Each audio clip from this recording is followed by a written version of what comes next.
the footage that started the fire. Before we go any further, hit subscribe, tap like, and drop a comment right now because this is one of those stories that gets darker the deeper you go. This channel doesn't just show you what happened. It shows you what was missed, what was ignored, and what people are still afraid to talk about. Welcome back. Tonight, you're stepping into a case that split a neighborhood, shook a city, and left a question hanging in the air that no body cam, no matter how clear, could ever fully answer. The camera was already rolling when the shouting started. Red and blue lights splashed across the narrow street, bouncing off parked cars and darkened windows. Somewhere nearby, a dog barked. Somewhere else, a door slammed shut. It was just after midnight, the kind of hour when the city feels half asleep but danger feels wide awake.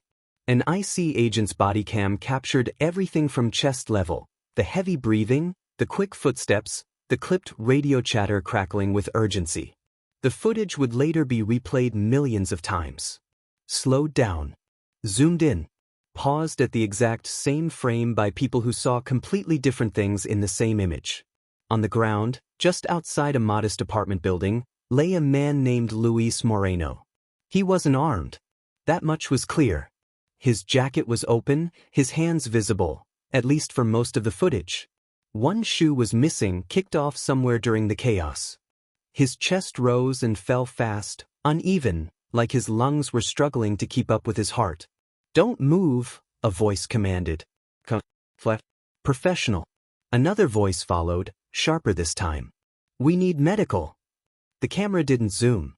It didn't dramatize. It just recorded. And that, some would argue, was the problem.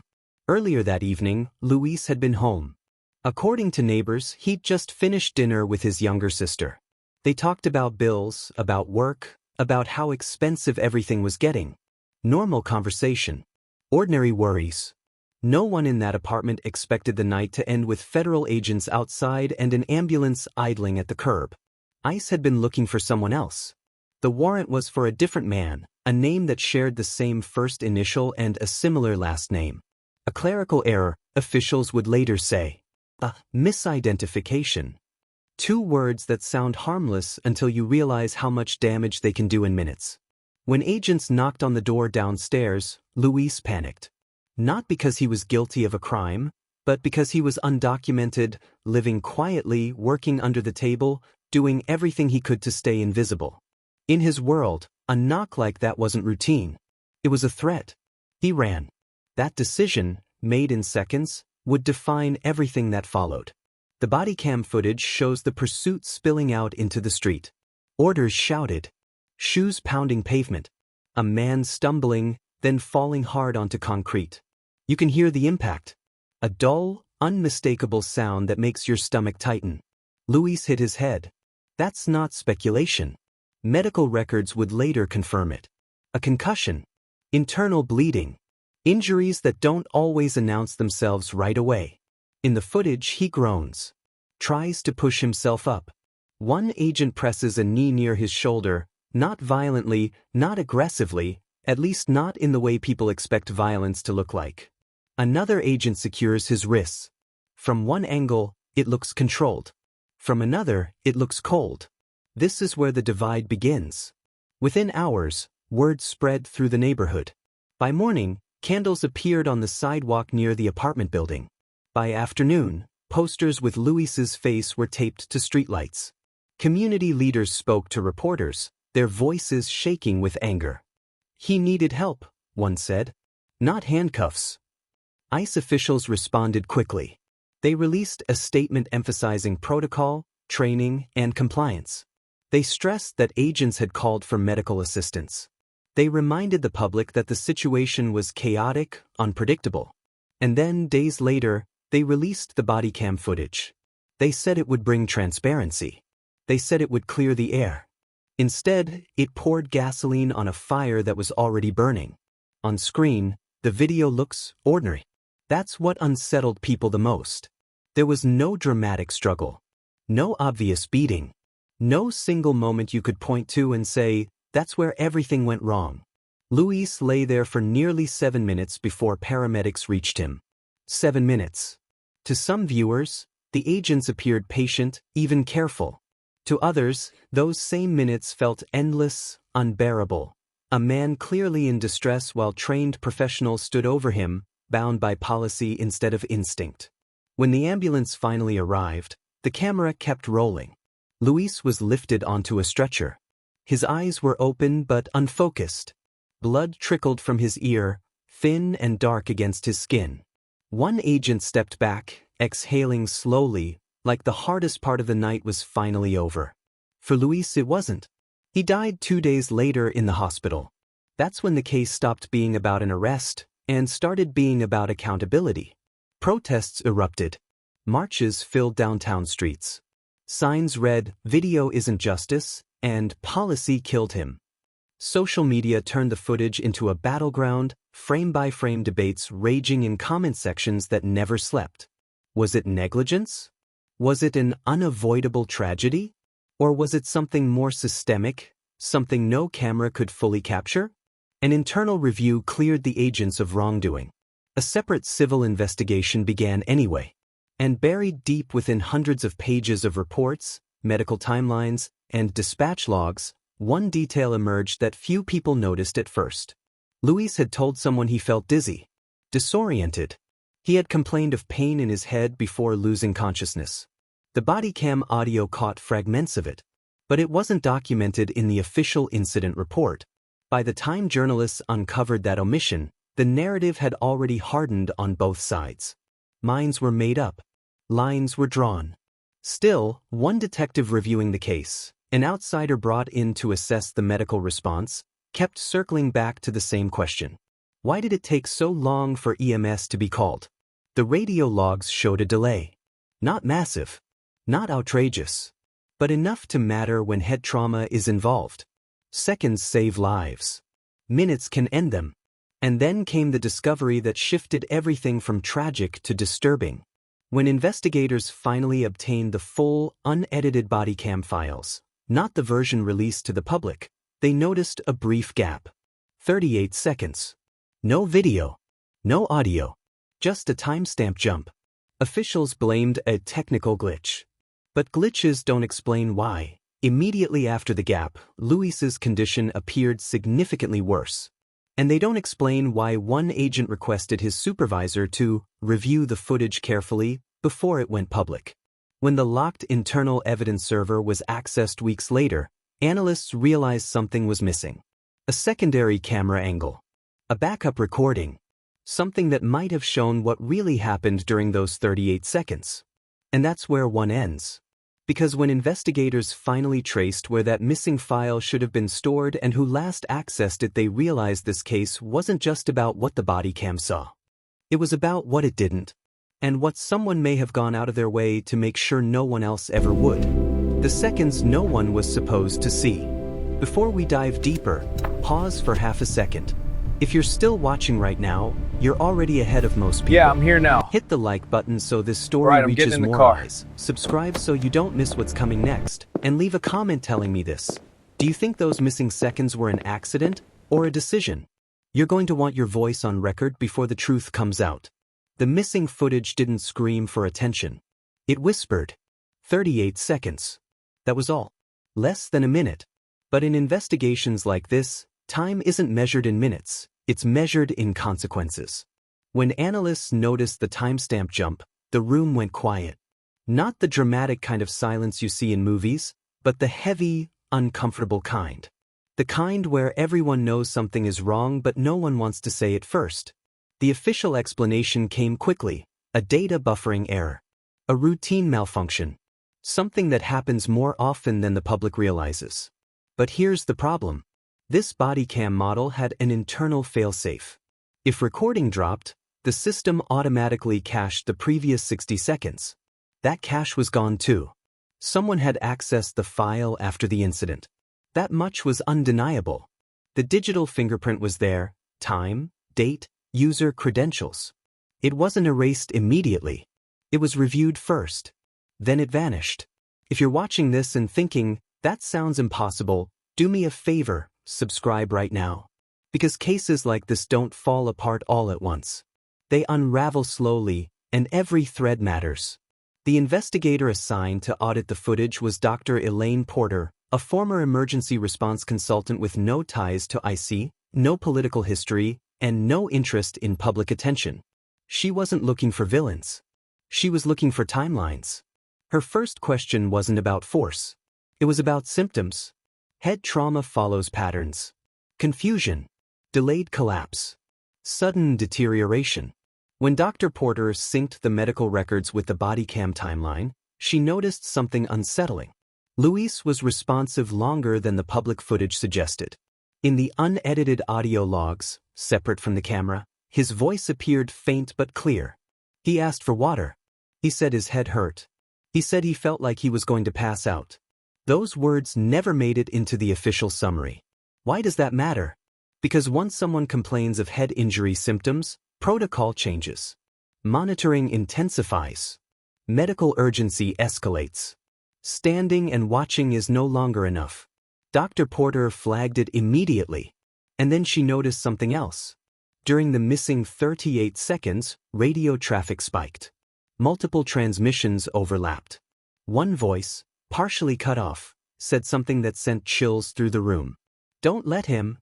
The rest was gone. No follow-up. No clarification. Just silence. If you're feeling that slow burn right now, hit like.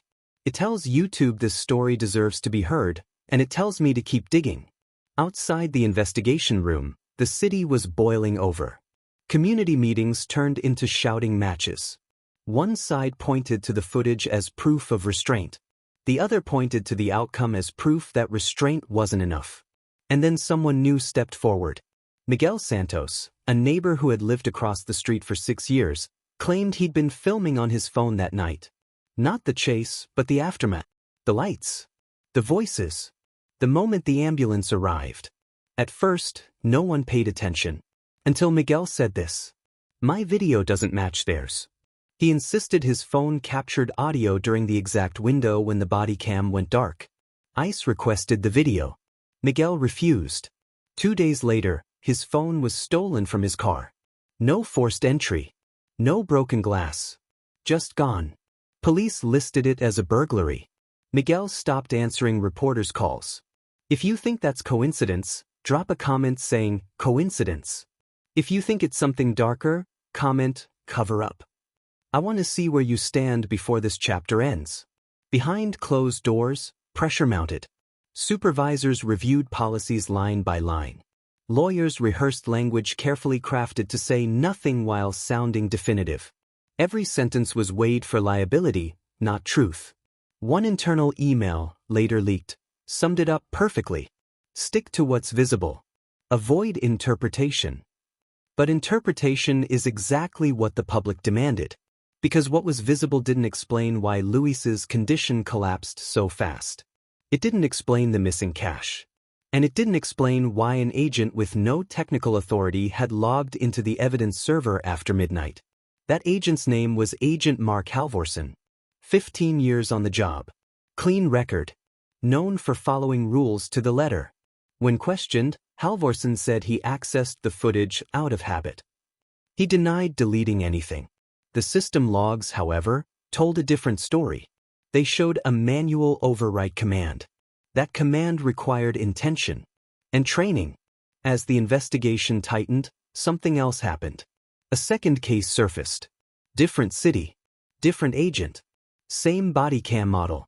Same unexplained footage gap. That's when officials realized this wasn't just one incident. It was a pattern. And patterns terrify institutions more than mistakes. If you're still here right now, you're exactly the kind of viewer this channel is for. Subscribe, because Chapter 3 is where everything collides, and you do not want to miss how this ends. The final blow came late on a Friday night. An IT technician, preparing backups for an unrelated audit, recovered fragments of corrupted data from a retired server. Not enough to reconstruct full video, but enough metadata to confirm something explosive. During the missing 38 seconds, Luis was moved. Not restrained. His position changed. His head angle shifted. And for a brief moment, never seen by the public, his body stopped responding entirely. That discovery never made it into the press release. Instead, officials announced the investigation was nearing conclusion. But someone inside the system had already made a different decision. They sent an anonymous package to an independent journalist. Inside, server logs, internal emails, and one handwritten note. They're closing this fast. Too fast. And if they succeed, this will happen again. If this story has you questioning what transparency really means, like this video. If you want the full truth when it drops, subscribe. And if you think those missing seconds changed everything, say it in the comments. Because this is where the truth finally stops hiding. The truth that refused to stay buried. Before we cross the line where there's no turning back, this is your moment. If you believe stories like this deserve daylight, hit the like button. Good evening. Right now. The official investigation is underway so and proceeding you're with here full when the next case transparency. drops. We will provide updates as they And become comment this available. one word before the ending changes how you see everything. Truth. Let's finish this together. The package arrived on a Tuesday morning, unmarked, left on the journalist's doorstep like someone didn't want to be seen holding it for even a second. Inside were documents no one outside the agency was ever meant to touch. Server access logs. Internal emails. Medical response timelines. And buried beneath it all, a single flash drive wrapped in plain white paper, labeled in black ink. Do not lose this. When the files were opened, the story everyone thought they knew began to collapse. The recovered metadata confirmed what officials had denied for months. During the missing 38 seconds, Luis Moreno didn't just deteriorate. He was repositioned after losing responsiveness. That matters. Because repositioning a head injury victim without stabilization can accelerate internal bleeding. It's the kind of mistake first responders are trained not to make. Not because it's malicious, but because it's dangerous. And yet, that movement never appeared in the official narrative. The body cam didn't capture it. The report didn't mention it. But the data didn't lie. If you're still watching right now, you're witnessing the moment a case stops being about policy and starts being about people. Tap subscribe, because stories like this don't end when officials say they do. The journalist moved fast. Too fast for the agency's comfort. Within 48 hours, excerpts from the leaked material hit the internet. Not conclusions. Not accusations. Just raw evidence presented side by side with official statements. And suddenly, the public noticed the gaps. Why did the EMS call time differ across reports? Why did Agent Halvorsen access the footage outside his authority window? Why did internal emails emphasize narrative alignment more than medical accuracy? Pressure mounted. Lawmakers demanded answers. Advocacy groups called for an independent federal review. And for the first time, IC didn't just defend the footage. They went silent.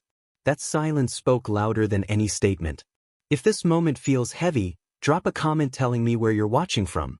This story crossed borders, and your voice proves it matters everywhere. Behind the scenes, Agent Halvorsen cracked. Not publicly. Not dramatically. But in a closed-door deposition, when faced with the recovered metadata, his story changed. He admitted accessing the footage. He admitted issuing the overwrite command. But he denied malicious intent. I was trying to protect the agency, he said. That sentence changed everything.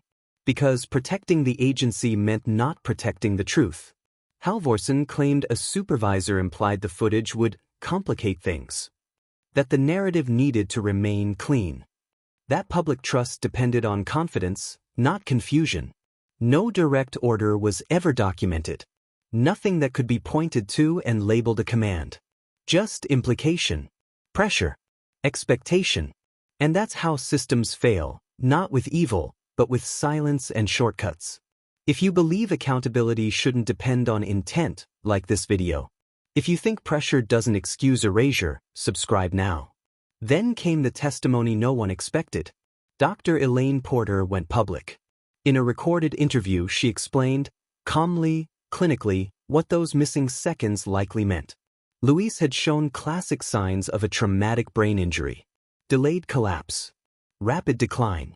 Had he been immobilized sooner, monitored differently, transported faster, his chances would have increased. Not guaranteed, but increased. Her conclusion was devastating in its simplicity. This was survivable, she said, until it wasn't. The clip went viral. Millions watched. Millions argued. And millions realized the body cam hadn't told the whole story because it never could. Cameras capture images. They don't capture hesitation. They don't capture pressure. They don't capture the moment someone decides what's easier than what's right.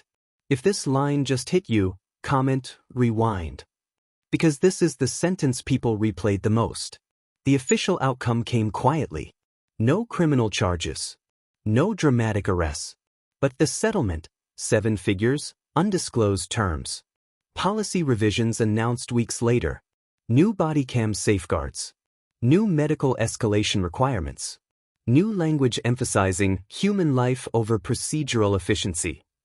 Luis Moreno's name was never spoken in the press conference. Outside, his family held a photo of him smiling, taken years earlier, before he became a case file. Before he became a debate. Before he became footage. And just when it seemed like the story was over, one final detail surfaced. The anonymous sender was identified.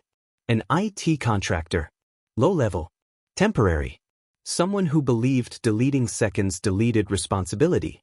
They were fired quietly. No charges. No headline. But they left behind one final message in an encrypted email, scheduled to release automatically if anything happened to them. The camera didn't fail. We did. Today, the footage still circulates online. Some people still see professionalism. Others still see indifference. But everyone sees it differently now. Because once you know what's missing, you can never watch it the same way again. If this story stayed with you until the last word, like this video. If you want more cases where the truth hides between the frames, subscribe. And if you believe 38 seconds can change everything, say it in the comments. Because the next story is already waiting, and it's even harder to forget.